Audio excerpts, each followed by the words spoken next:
నమస్తే, శ్రీమాత్రే నమః. ఇప్పుడు మనం నవంబర్ మాసం 2024, 2025 మార్చి వరకు మేషాది ద్వాదశ రాశుల వరకు ఎలా ఉండబోతోంది, వారి యొక్క శుభాశుభ ఫలితాలు ఏమిటి, ఏం చేయాలి, ఏం చేయకూడదు, సూచనలు, పరిహారాలు అవన్నీ ఇప్పుడు మనం ఒక్కొక్కటిగా చూద్దాము. తదుపరి రాశి కర్కాటక రాశి. ఈ రాశి వారికి ధనం విషయంలో అన్ని విధాల యోగ్యదాయంగాను లాభదాయకంగాను ఉంది. ఏ పని తలపెట్టినా మీకు అన్ని విధాల లాభాలే చేకూరుతాయి. పెండింగ్ వ్యవహారాలన్నీ మీకు పరిష్కారానికి వస్తాయి. స్థిరాస్తిని అభివృద్ధి చేస్తారు. వ్యాపార అభివృద్ధి, ధనలాభము, కుటుంబంలో సౌఖ్యము, ఉద్యోగస్తులకు ప్రమోషన్లు, మీరు ఏదైతే అనుకుంటారో ఆ స్థలానికి బదిలీలు, కొంచెం కోర్టు వ్యవహారాలు కొంచెం ఒకంత కష్టంగా ఉన్నప్పటికీ కోర్టు వ్యవహారాల్లో జయమైతే పొందుతారు, కొంచెం కష్టపడి మాత్రం జయాన్ని పొందుతారు. అయితే అడ్వకేట్స్కి, లాయర్లకి, డాక్టర్లకి ధన సంపాదన చాలా విశేషంగా ఉంటుంది. గృహ నిర్మాణము, వాహనం కొనుక్కోవడము, తర్వాత గృహాల్లో శుభకార్యాలు, వివాహాలు, శుభకార్యాలు జరుగుతాయి కాబట్టి ఒకంత ధనం వ్యయము అవుతుంది.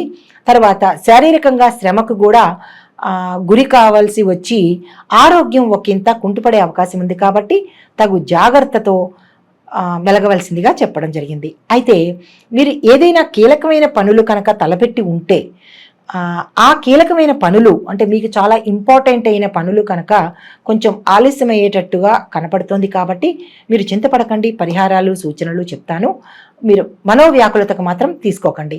అయితే ఈ రాశిలో ఉండే స్త్రీలకు అన్ని విధాల యోగదాయకంగాను లాభదాయకంగాను ఉంటుంది. ఇంటా బయట ధనానికి కానీ గౌరవానికి కానీ లోటు ఉండదు. వివాహం కాని వారికి మంచి సంబంధాలు వచ్చి వివాహం అయ్యే యోగ్యత కనపడుతోంది కాబట్టి మీరు ఆ అన్వేషణను ప్రారంభించవచ్చు. సంతాన యోగం కావలసిన వాళ్ళకి మంచి సంతాన ప్రాప్తి ఈ మాసాలలో నేను చెప్పినట్టు 2024, 2025లో కూడా మీకు చెప్పిన మాసాలను చాలా అనుకూలంగా మార్చుకుని ఆ దిశగా ప్రయాణం చేయండి. అయితే ఇంట్లో భార్యాభర్తల మధ్య అన్యోన్యమైన వాతావరణం నెలకొంటుంది. తరువాత ఆరోగ్య విషయంలో మాత్రం ఒకంత జాగ్రత్త పాటించండి. తరువాత ప్రత్యేకమైన సూచన ఏంటంటే ఔషధ సేవనం చేయవలసిన అవసరం కనబడుతోంది కాబట్టి ఇక్కడ మీరు ధన్వంతరి మంత్రాన్ని కనుక జపించుకున్నట్టయితే ఆ అవకాశం కూడా రాకుండా ఉంటుంది. రెండోది ఏంటంటే మీరు ఏదైతే ఆరోగ్యపరంగా నిర్లక్ష్యం చేస్తున్నారో ఒకసారి గుర్తు తెచ్చుకొని ఆ పరంగా మీరు జాగ్రత్త వహించినట్టయితే అవకాశం కూడా ఉండదన్నమాట. అయితే ఇంకొకటి, ఆరోగ్యాని కోసం మీరు ధనాన్ని ఖర్చు పెట్టవలసి వస్తుంది కాబట్టి ఆరోగ్యం మీద ప్రత్యేకమైన శ్రద్ధ పెట్టండి. తర్వాత విద్యార్థులకు చెప్పదగిన సూచన ఏంటంటే ఈ మాసంలో మీరు ఏ కోర్సులో చేరినా మీరు పాస్ అవుతారు. మీరు అనుకున్న ర్యాంకుల్ని మీరు సాధించగలుగుతారు. జ్ఞాపక శక్తి మాత్రం కొంచెం తగ్గేటట్టుగా సూచన కనబడుతోంది కాబట్టి ఇతర వ్యాపకాలను కాస్త పక్కన పెట్టి మీ కెరియర్ మీద, మీ కొత్త కోర్సుల మీద దృష్టి పెట్టాలి, తప్పనిసరిగా చేయాలి. అయితే ఇక్కడ మీకు విదేశాలకు వెళ్ళాలి అని అనుకున్న వాళ్ళు అశ్రద్ధ చెయ్యకుండా మీరు మొదటి అర్థంలో అంటే ప్రథమార్థంలో కనుక మీరు ప్రయత్నాలు చేసినట్టయితే మీకు 2025 అర్ధ సంవత్సరం లోపల మీకు మంచి అవకాశాలు వస్తాయి. దాన్ని మీరు ఒడిసిపట్టుకోవాలి, వదులుకోవద్దు. తగు సమన్వయం పాటించండి. అంటే ఏది మీకు అనుకూలము అనేది కొంచెం సమయస్ఫూర్తితో మెలగండి. తర్వాత వ్యవసాయదారులకు 2 పంటలు మంచి లాభాన్ని తెచ్చిపెడతాయి. తర్వాత క్రిమికీటకాదుల వల్ల కొంత పంట నష్టమయ్యే సూచన కనపడుతోంది కాబట్టి జాగ్రత్త వహించండి. తర్వాత పెట్టుబడులు పెడదాము అని అనుకున్న వాళ్ళు, వ్యవసాయదారులు దేని మీదైనా సరే కొత్తగా పెట్టుబడి పెడదాము అంటే కనుక ఈ మాసాల్లో మీరు పెట్టుబడి జోలికి వెళ్ళవద్దు.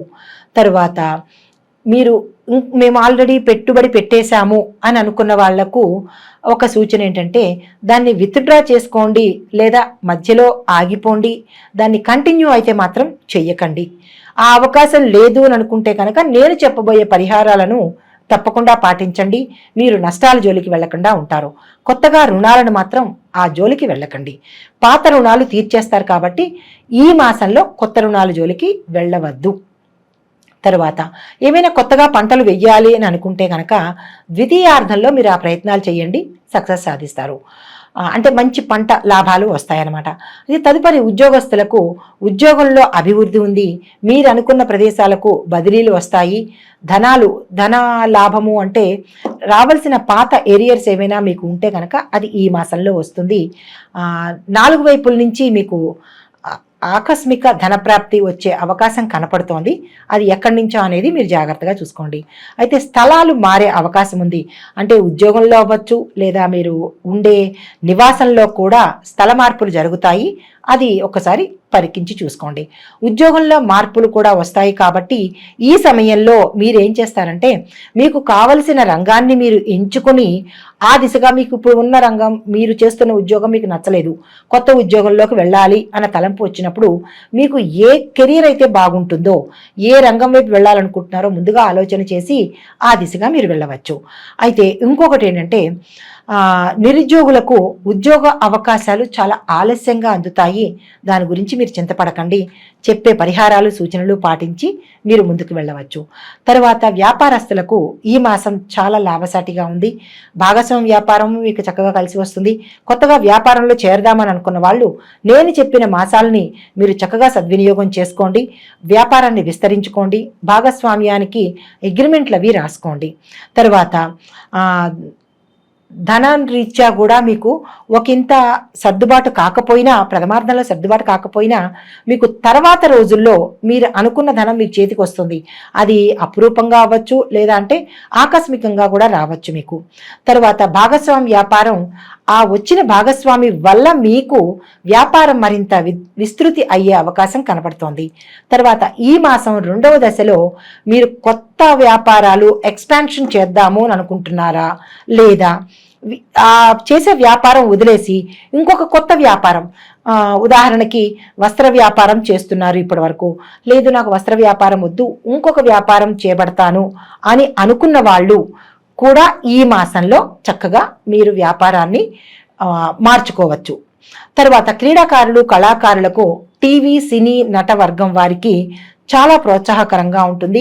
మంచి మంచి పాత్రలు వస్తాయి, మంచి మంచి అవకాశాలు వస్తాయి, మీకు తగిన గుర్తింపు పొందుతారు. ప్రభుత్వం వారిచే సన్మానాలు కూడా మీరు పొందే అవకాశం కనబడుతోంది. గాయని గాయకులకు, రంగస్థల కళాకారులకు ఈ మాసం ప్రథమార్థంలో కన్నా తదుపరి సమయంలో మీకు అనుకున్న అవకాశాలు వస్తాయి. మీరు అనుకున్న పారితోషికం కన్నా ఎక్కువ పారితోషికం మీకు ఇచ్చే అవకాశం కనబడుతోంది.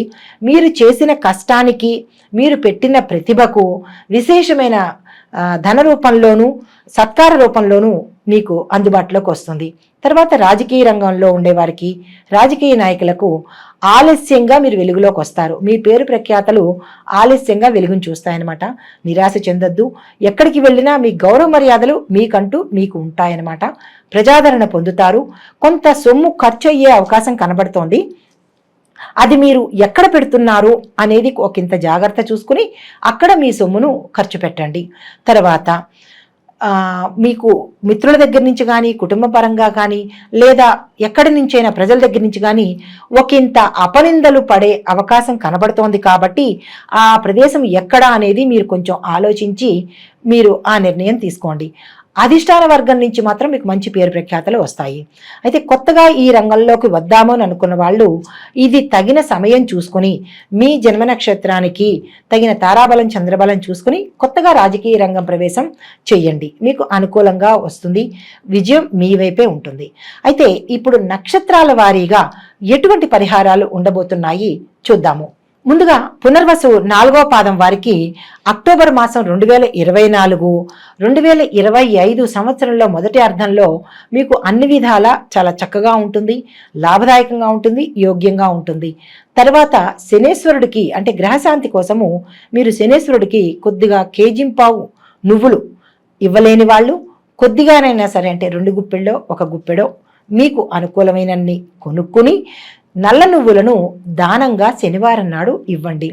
అయితే ఈ గ్రహశాంతి కోసం మీరిచ్చే నువ్వులు తో పాటుగా గురువారం రోజున 1 కేజీ శనగలు గురుగ్రహ శాంతి కోసం కూడా ఇవ్వవలసి ఉంటుంది. 2 కలిపి, అంటే శనివారం నాడు నల్ల నువ్వులు, గురువారం నాడు శనగలు దానంగా ఇవ్వండి. మీకు అదృష్ట సంఖ్యలు 2, 3, 7, 9. అదృష్ట వారాలు సోమ, గురు, శనివారాలు. ఈ తేదీలు చూసుకుంటూ, అంటే ఈ సంఖ్యలు, అదృష్ట సంఖ్యలు చూసుకుంటూ, ఈ అదృష్ట వారాలను దృష్టిలో పెట్టుకుని ఆ పైన చెప్పిన మాసాలను సద్వినియోగపరుచుకుంటూ మీ ఒత్తిడులు ఏవైనా ఉన్నా, లేదా కొత్త ప్రణాళికలు వేసుకోవాలి అని అనుకున్నా ఈ సమయాన్ని మీరు సద్వినియోగం చేసుకోండి. తరువాత పుష్యమి నక్షత్రం వారికి అక్టోబర్ 2024, జనవరి, ఫిబ్రవరి అర్ధ సంవత్సరం వరకు 2025 మీకు చాలా అనుకూలంగాను యోగ్యదాయకంగాను ఉంది కాబట్టి ఈ మాసాలను మీరు సద్వినియోగపరచుకోండి. ఏవైనా మంచి కార్యక్రమాలు చేసుకుందామనుకున్నా, లేదా కొత్తగా ఏదైనా ప్రారంభించాలనుకున్నా ఈ మాసాన్ని మీరు ఉపయోగించుకోండి. తర్వాత గ్రహశాంతి కోసము శనివారం నాడు కేజింపావు నల్ల నువ్వులను దానంగా ఇవ్వండి. మీ యొక్క అదృష్ట సంఖ్యలు 1, 3, 4, 9. అదృష్ట వారాలు ఆదివారం, బుధవారం, శనివారము. ఈ అదృష్ట సంఖ్యలను ఉపయోగించుకుంటూ ఈ అదృష్ట వారాలలో మీరు ఏదైతే కొత్త ప్రణాళికలు చేసుకుంటారో ఆ ప్రకారంగా మీరు పనిని ప్రారంభించుకోండి. ఇవన్నీ మీకు అనుకూలించేవన్నమాట. అయితే తదుపరి ఆశ్లేష నక్షత్రం వాళ్ళకి అక్టోబరు మరియు నవంబరు 2024, 2025 ఫిబ్రవరితో పాటు అర్ధ సంవత్సరంలో ఉండే మాసాలు మీకు అన్ని విధాల లాభదాయకంగాను యోగ్యంగాను కనపడుతోంది కాబట్టి మీరు ఏదైనా కొత్త ప్రణాళికలు వేసుకున్నా, కొత్త కార్యాలు ఏదైనా చేద్దామనుకున్నా ఈ మాసాన్ని మీరు వినియోగించుకుంటూ ఇప్పుడు నేను చెప్పబోయే అదృష్ట సంఖ్యలు, అదృష్ట వారాలను కూడా మీరు సద్వినియోగపరచుకోండి. అయితే వీరికి అదృష్ట సంఖ్యలు 2, 3, 4, 5. అదృష్ట వారాలు ఆది, బుధ, శుక్ర. ఈ వారాలు ఉపయోగించుకుని, ఈ సంఖ్యలను ఉపయోగించుకుని మీరు ఏ పని తలపెట్టినా ఆ సమయంలో మీరు చేసుకోవాల్సిందిగా చెప్పడం జరిగింది. అయితే ఇప్పుడు మొత్తంగా రాశిలో ఉన్న వాళ్ళకి, అంటే కొంతమందికి నక్షత్రాలు తెలియకపోవచ్చు, మరి మేము ఎలా పాటించాలండి, మాకు నక్షత్రం తెలియదు అంటారు. వారు ఏం చేయాలంటే, అందుకే నేనేం చెప్తున్నాను, మొత్తం ఈ రాశిలో ఉండే వాళ్ళ అందరికీ కూడా మీకు రాశి అయితే తెలుస్తుంది కదా, కాబట్టి ఈ రాశిలో మీరు చేయవలసిన పరిహారాలు ఏంటో చూద్దాము. నక్షత్రాల వారీగా కాకుండా రాశి వారికి శనేశ్వరుడికి 19,000 మీరు జపం చేయించి శనివారం నాడు రాహునకు మినువులు, శనేశ్వరుడికి నల్ల నువ్వులు కనుక దానం ఇచ్చి, శనేశ్వరుడి దేవాలయాలు ఇటు మందపల్లి కానీ, లేదా అది కుదరని వాళ్ళు దగ్గరలో ఉన్న మన నవగ్రహ ఆలయాలు ఉంటాయి కదా, దానిలో శనేశ్వరుడికి, రాహువుకి మీరు ప్రదక్షిణాలు చేయండి. తర్వాత శనేశ్వరుడికి ప్రత్యేకంగా శనిత్రయోదశి నాడు తైలాభిషేకం చేయించుకోండి. అష్టాదశ పీఠం యొక్క దర్శనం చేయగలిగిన వారు చెయ్యండి. చెయ్యలేను అని అనుకున్న వారికి మాత్రమే దుర్గాదేవి ఆలయాలను సందర్శిస్తూ బాలా త్రిపుర సుందరి దేవి యొక్క అష్టోత్తరము, రాజరాజేశ్వరి అమ్మవారి యొక్క అష్టోత్తరాన్ని పఠించండి లేదా వినండి. తర్వాత నిత్యము శుక్రవారం పూట లలితా సహస్రనామ పారాయణ చెయ్యడం ప్రత్యేకమైన సూచనగా చెప్పడం జరిగింది. అయితే ఈ రాశి వారికి, ఈ రాశి మొత్తంలో ఉండే నక్షత్రాల వారికి కలిపి అదృష్టమైన శుభప్రదమైన రంగులు తెలుపు, పసుపు, ఎరుపు. ఈ 3 రంగులు మీకు అదృష్టాన్ని కలిగిస్తాయి, శుభాన్ని చేకూరుస్తాయి. కాబట్టి మీరు ఈ రంగులతో, ఆ సంఖ్యలతో, ఆ మాసాలతో, ఈ వారాలతో మీరు అనుకున్న పనులను నిర్విఘ్నంగా సాగించవచ్చు. అయితే ఈ రాశి వారు జపించవలసిన మంత్రము ఓం హిరణ్య గర్భాయ అవ్యక్త రూపిణే నమః అనే ఈ మంత్రాన్ని 108కి తక్కువ కాకుండా జపించుకోండి. ప్రతి గ్రహాలకి ఖగోళ శాస్త్రపరంగా ప్రతి గ్రహము చరిస్తూ ఉంటుంది, అంటే కదులుతూ ఉంటుంది. కాబట్టి ఇవి ప్రత్యేకంగా ఒక్కొక్కళ్ళకి చెప్పేది కాదు. అంటే ఇప్పుడు పలానా వాళ్ళకి అని చెప్పేది కాదు. ఆ రాసుల్లో కొన్ని కోట్ల మంది ఉండవచ్చు, ఆ నక్షత్రంలో కొన్ని కోట్ల మంది ఉండవచ్చు. ఇవి గోచార ఫలితాలు, అంటే చెరించే ఫలితాలే కానీ ఇది ఇదమిద్ధంగా ఇది ప్రత్యేకంగా వీరికి అని చెప్పడానికి మాత్రం కాదు. ఇది మీకు ప్రత్యేకంగా కావాలి అని అనుకుంటే మీ పేరుతో నాకు ఇలా జరగట్లేదేంటి, అది అందులో ఇలా చెప్పారు, నాకు ఇలా జరగట్లేదు, ఇది తప్పు, అది కాదేమో అని జ్యోతిష శాస్త్రాన్ని మాత్రం అవమానపరచకూడదు కదా. ఇది పేరుని బట్టి చెప్పేది కాదు. ఇది కొన్ని వేల మంది, కొన్ని లక్షల మందికి ఈ రాశిలో ఉన్న వాళ్ళకి, ఈ నక్షత్రంలో ఉన్న వాళ్ళకి ఎలా ఉండబోతోంది అని చెప్పేది మాత్రమే. కానీ తప్పనిసరిగా ఇది మీకు అని మీరు మీ స్వయానికి మాత్రం అన్వయించుకోకండి, భయపడకండి.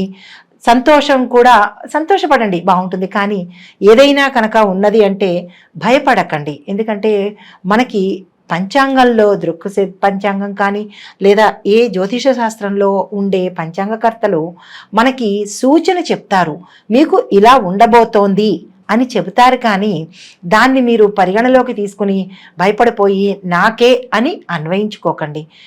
మీకుగా తెలియాలి అంటే కనుక మీ వ్యక్తిగత జాతక పరిశీలనకు చూపించుకుని, పండితులకి చూపించుకొని వారి ద్వారా మీరు ఉపశమనం పొందితే బాగుంటుంది అని ప్రత్యేకంగా చెప్పడం జరిగింది. దీనిలో నెగిటివ్స్ అంటే జరగలేదు అనుకోవద్దు, జరిగింది అని అనుకోవద్దు. మీకు కావలసిన విషయాలను చెప్పడం కోసం ఎవరు ఏ పండితులు చెప్పినా గోచార రీత్యానే చెప్తారు తప్ప పలానా వారి పేరు అని పెట్టి చెప్పడానికి ఇది అవకాశం లేనిది. జ్యోతిష శాస్త్రం అనేది మనకి మార్గాన్ని సూచించే ఒక దిక్సూచి లాంటిది మాత్రమే. దాన్ని ముందుగా తెలుసుకుని తగు జాగ్రత్తలు తీసుకుంటామని చెప్పడానికి ఈ శాస్త్రం మనకి ఉపయోగపడుతుంది. దీనిలోని తప్పొప్పులను ఎంచకుండా, నెగిటివ్స్గా ఆలోచించకుండా, ఎవరిని దూషించకుండా, ఒకరు ఎక్కువ కాదు, ఒకరు తక్కువ కాదు. పండితులు చెప్పేది ఎప్పుడూ సమంజసమయ్యే ఉంటుంది. అన్నీ చూసుకునే చెప్తారు కాబట్టి ఎవరిని దూషించవద్దు. మీ సొంతంగా ఆలోచించి మీ సొంతంగా మీ నిర్ణయాలు తీసుకోవద్దని ఈ ముఖంగా ప్రేక్షకులకు నేను విన్నవించుకుంటున్నాను.